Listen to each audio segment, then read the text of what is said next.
बाहर की बात किसने सुनी? माता ने सुनी। माता ने जब वो बात सुनी तो उसके शरीर में हार्मोन्स रिलीज होते हैं। वो जो हार्मोन्स होते हैं शरीर के अंदर, वो पूरे शरीर को प्रभावित करते हैं। कुछ आदमी हर वक्त उत्साहित रहते हैं, हर वक्त प्रसन्न रहते हैं, उनके प्रसन्नता के, हैप्पीनेस के जो हार्मोन्स हैं वो ज्यादा रिलीज रहते हैं। कुछ आदमी दुखी दुखी रहते हैं, कुंठित रहते हैं, दूसरों को देखकर खुश नहीं रहते, उनके उस प्रकार के हार्मोन्स रिलीज नहीं होते। तो हमारे शरीर में हमारी बाहर की बातों से जो हार्मोन्स रिलीज हो रहे हैं उसका प्रभाव हमारे बच्चे पर पड़ रहा है। तो माताएं अगर घर में अच्छा वातावरण रखती हैं, अगर सास अपनी बहू के साथ बुरा कर रही है तो वह अपनी बहू के साथ ही बुरा नहीं कर रही, अपनी आने वाली पीढ़ियों के साथ बुरा कर रही है। क्योंकि पेट में जिस गर्भ में जिस बच्चे का निर्माण हो रहा है वह डरपोक पैदा होगा, वह कायर पैदा होगा, उसके अंदर संकोच होगा, उसके अंदर कई योग्यताएं कम होंगी, उसके अंदर स्मरण शक्ति कम होगी, उसमें कई ऐसी चीजें होंगी, ऐसी कमियां होंगी जिसको वो पूरे जीवन पूरी नहीं कर पाएगा। बहुत पुरुषार्थी होगा, बहुत मेहनती होगा तो कर लेगा, नहीं तो आसानी से नहीं कर पाता।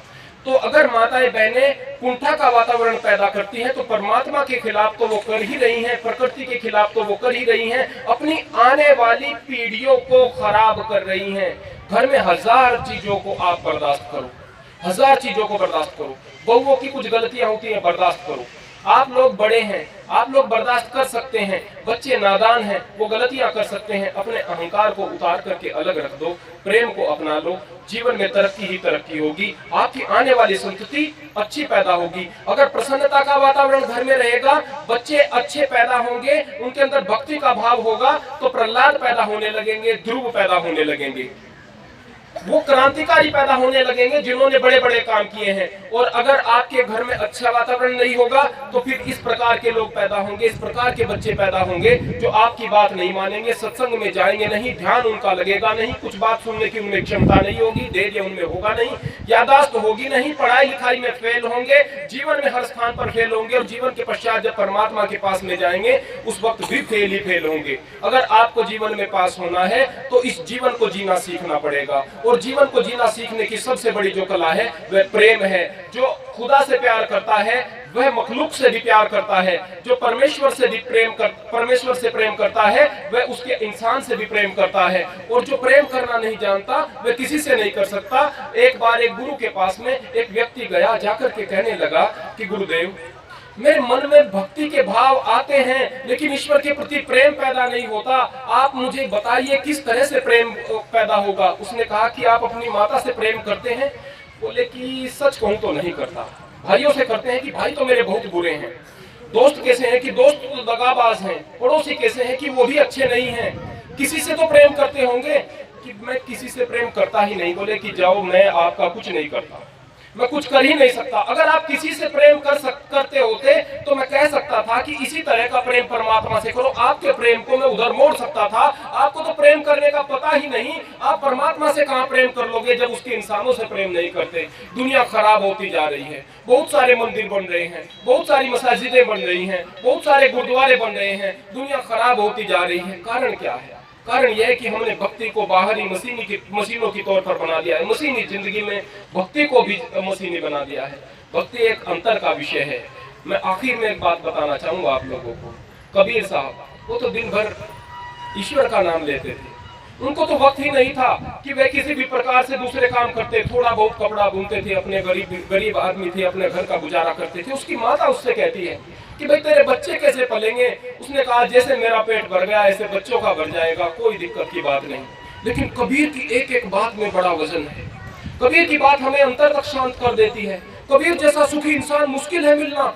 दादू राम जैसा मुश्किल है, संत रविदास जैसा मुश्किल है मिलना व्यक्ति। वो अंदर से शांत थे। कबीर साहब कहते हैं कि आया बुलावा राम का, दिया कबीरा रोए, जो सुख मिलिया राम भजन में सो बैकुंठ न होए। परमात्मा का बुलावा आया है।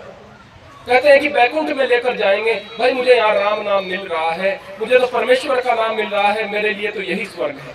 कबीर थे, वो गरीबी में भी कबीर थे। उन्होंने एक भी मंदिर नहीं बनाई, कैसे बना सकते थे? गरीब थे। एक भी मस्जिद नहीं बनाई, कैसे बना सकते थे? गरीब थे। और बिरला, उन्होंने कितने मंदिर बना दिए। जहां पर भी जाए बड़े बड़े शहरों में कि बिरला मंदिर, वहां बिरला मंदिर, लेकिन वो सारे के सारे बिरला मंदिर हैं।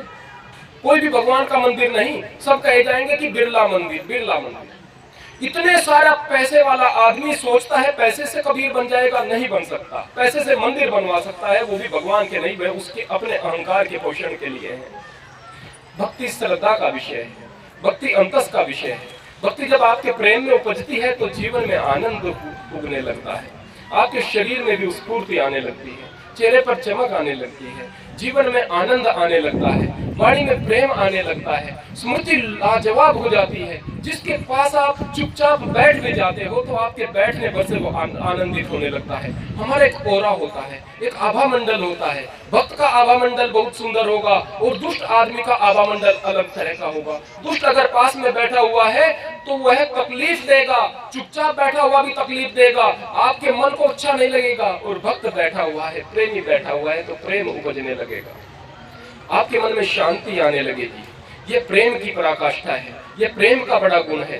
तो इस प्रकार से अपने मन में भक्ति को अगर अपनाओगे तो उसके लिए संसाधनों की जरूरत नहीं, पैसे की जरूरत नहीं, धेले की जरूरत नहीं, प्रेम की जरूरत है। जब प्रेम होगा तो आपके सारे के सारे काम परमात्मा करने लगेगा। आप तकलीफ में होंगे तो कोई मसीहा बनकर आपकी सहायता के लिए आ जाएगा। आप कहीं पर खड़े हुए होंगे, आपको सहायता की जरूरत होगी, परमात्मा भेज देगा। एक बार उस पर विश्वास तो करके देखें। विश्वास हमारे कमजोर हो गए हैं, हमारी अंदर की भावनाएं कमजोर हो गई हैं, हम अंदर से कमजोर होते हुए जा रहे हैं। जो आदमी सुखी हुए हैं, जो आदमी वास्तविक सच्चे अर्थों में सुखी हुए हैं, वो वही व्यक्ति सुखी हुए हैं जिन्होंने परमात्मा के नाम से अपने शरीर को जोड़ दिया, फिर उन्हें शरीर की भी परवाह नहीं। गुरु अर्जुन देव को तख्ती तवी पर बैठाया गया, ऊपर से गर्म रेत डाली जा रही है, गर्म देग में उनको उबाला जा रहा है, कोई परवाह नहीं। हमारे शरीर में अगर सुई भी लग जाए उफ कर उठेंगे, अगर गर्म प्रेस छू जाए, तवा छू जाए, मर जाएंगे, हालत खराब हो जाएगी। नीचे से गर्म देग में उबाले जा रहे हैं, गर्म तवी पर बैठाए जा रहे हैं, एक ओंकार का वो जाप कर रहे हैं। एक ओंकार के जाप की क्या महिमा है, एक ओंकार के जाप की महिमा है। हम यहाँ पर हमारे मूल मंत्र में कहते हैं ओंकारम बिंदु संयुक्तम नित्य ध्यायन्ति योगिनः। ओंकार क्या है?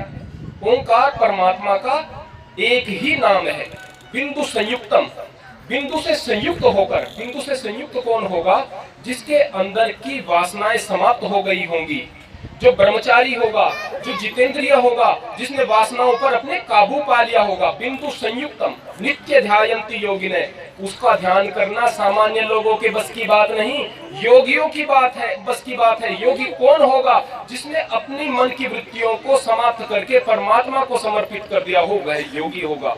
तो नित्य नित्य योगी लोग उस परमात्मा के नाम को ध्यान करते हैं और उससे आनंदित होते हैं। और किस प्रकार करते हैं? मन की वासनाओं को काबू करके करते हैं। फिर कहते हैं कामदम मोक्षदम चैव ओंकाराय नमो नमः। कामदम, आपकी कामनाओं को पूर्ण करने वाला है वह परमात्मा का नाम। कामना कैसी पूर्ण? आप कहते हैं कि मैं अपने दुश्मन का सर फोड़ दूंगा, क्या इसको पूरा करेगा? बिल्कुल नहीं। जब धर्म में कामना की पूर्ति का नाम होता है तो उन कामनाओं की पूर्ति का जो लोगों का कल्याण करने वाली है, आपका भी कल्याण करने वाली है, अर्थात आपके कल्याण करने वाली कामनाओं की पूर्ति करने वाला भी ओंकार का वह एक ध्वनि है, एक नाम है, एक ओंकार उसको कहा गया है। तो कामदम, और कामना तो संसार में पूरी की ही, इस संसार के पश्चात मोक्ष को देने वाला है।